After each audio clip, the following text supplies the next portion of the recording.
Maanta waa maalin kale oo hawl iyo shaqo tag ah. Sidii caadiga ahayd, waxay u soo gaarsa tagtay duurkan. Dhagxaantan ay guranaysahay waa hubkeeda keliya ee ay ku soo dhacsato qutulyoonkeeda ama nolol maalmeedkeeda. Fargankuna waa saaxiibkeed.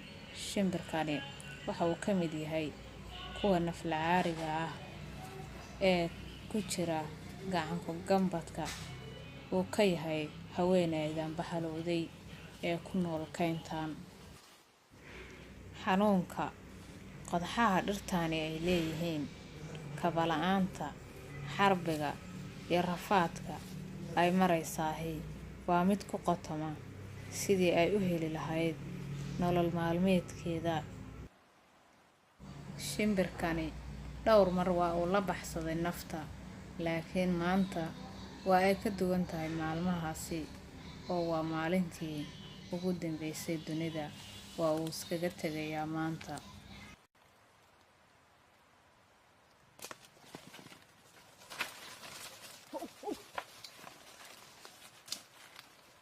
Waa ay u suurta gashay in ay gacanta ku dhigto, hase yeeshee caqabada jirtaahi waxa ay tahay shimbirkan dhowr maraa hore oo ay sidaan oo kale u ogaarsatay ayuu u geystay garaafooyin oo afkiisu waa mid aad u khatar badan.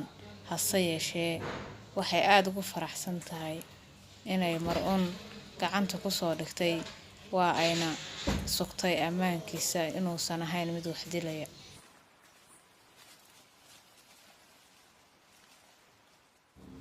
Sidii caadada u ahayd, waxa ay la qabatay halkii ay yeeleen agabyadii kala duwanaa ee ay ku karsan jirtay duurjoogta ay halkan ka ugaarsato. Kayntani waa mid aan lahayn wax dhaqdhaqaaqa. Xitaa duurjoogta waxa ay yareeyeen shanqartooda, maadaama haweeneydan ay ku caanbaxday gabood falka iyo ugaarsiga duurjoogta ku nool halkan. Waana mid si maalinla ah uga dhacsata qutulyoonkeeda.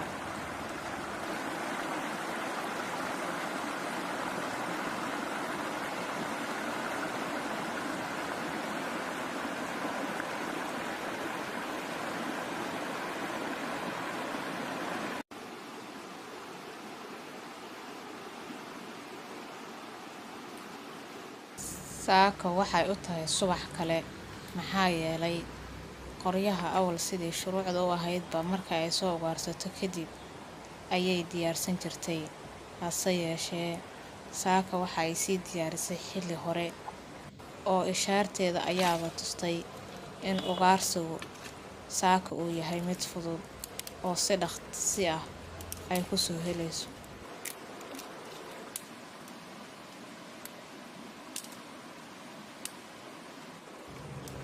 Urur u dhaqdhaqaaqa xuquuqda duurjoogta oo fadhigiisu yahay Philippines waxa uu ku tilmaamay haweeneydan qof u waalatay waxay cunto, sida ay warka u dhigeen, maadaama aysan ahayn qof uu qabanayo xeerarka caalamiga ah ee ka degsan ugaarsiga adduunka mamnuucay. Maadaama ururada kale ee xuquuqda u dooda duurjoogta iyaguna ay gacan ka taageen dowladda Philippines, waxa ay mar walba ku celcelisaa in ay wax ka qabanayso dhibaatooyinka ka dhanka ah duurjoogta. Hase yeeshee waxaa hadda far soo dheeraatay noqotay haweeneydani oo indhaha dadka ku nool adduunka, gaar ahaan kuwa wax ka yiraahda dhibaatooyinka duurjoogtu ay si aada iyada ugu fogan yihiin markan.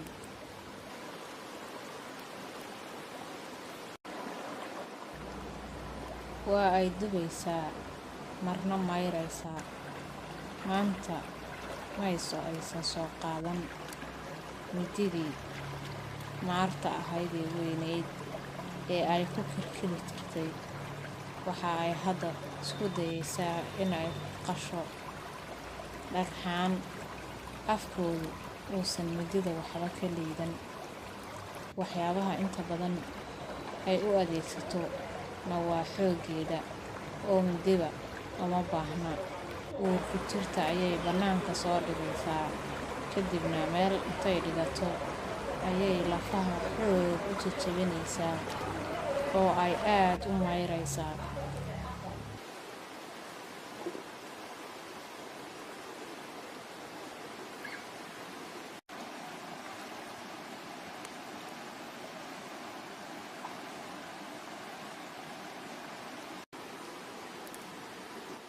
Hawshii intii badnayd waa ay qabatay, laakiin waxay isku diyaarinaysaa in ay kariso shimbirtii ay duurka ka soo ugaaraysatay.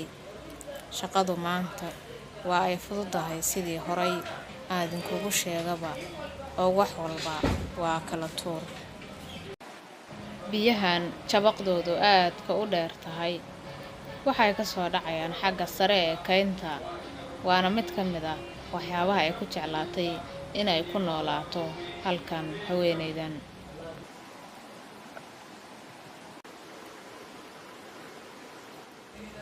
Maalin walbaahi ciid ma aha oo maanta ma aysan helin biyihii qumbaha waxay ku karinaysaa kuwii webiga, hase yeeshee waxa ay rabtaa in ay ku diyaariso ama ay u diyaarsato basbaas ay gaar u samaysay oo halkan ugu diyaarsan, kadibna isagoo tuman oo sidiisa ah oo ay ka samaysay ashyaadaas kala duwan ay ku fadooqdo hilibka shimbirkan ay soo ugaarsatay.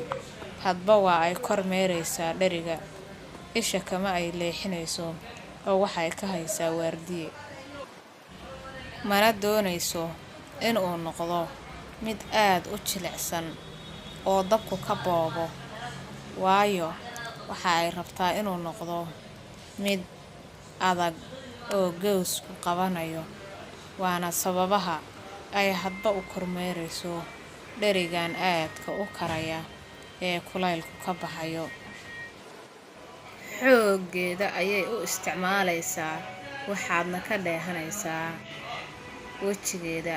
Basbaaska ayay carabsanaysaa oo ma ahan mid ay dareemayso kulaylkiisa. Waxa ay dhararaysaa inta uu dabka ka soo dhacayo shimbirkani.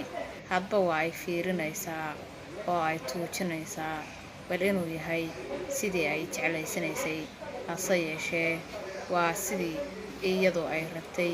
Dhulka ayayna ka dejisay, mana aha mid ay dareemayso kulaylkiisa oo umaba kaadinaysee daboolkii ayay inta ku soo riday soo agdhigtay basbaaskii ay diyaarisay. Durbaba waxa ay ruubtay basbaaskii ay diyaarisay. Waxaad moodaa markay cunayso in ay cadow ka boobayso. Ma u malaysid qof iyadu waxaan kaligeed soo diyaarsatay, oo waxay u cunaysaa si ka gaarsiisa oo bahalnimo ah.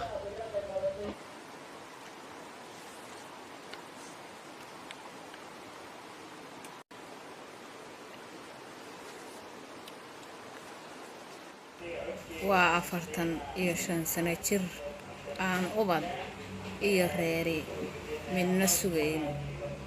Waa afkeed u nool ugaarsataa, adduunyaduna ka qaylisay.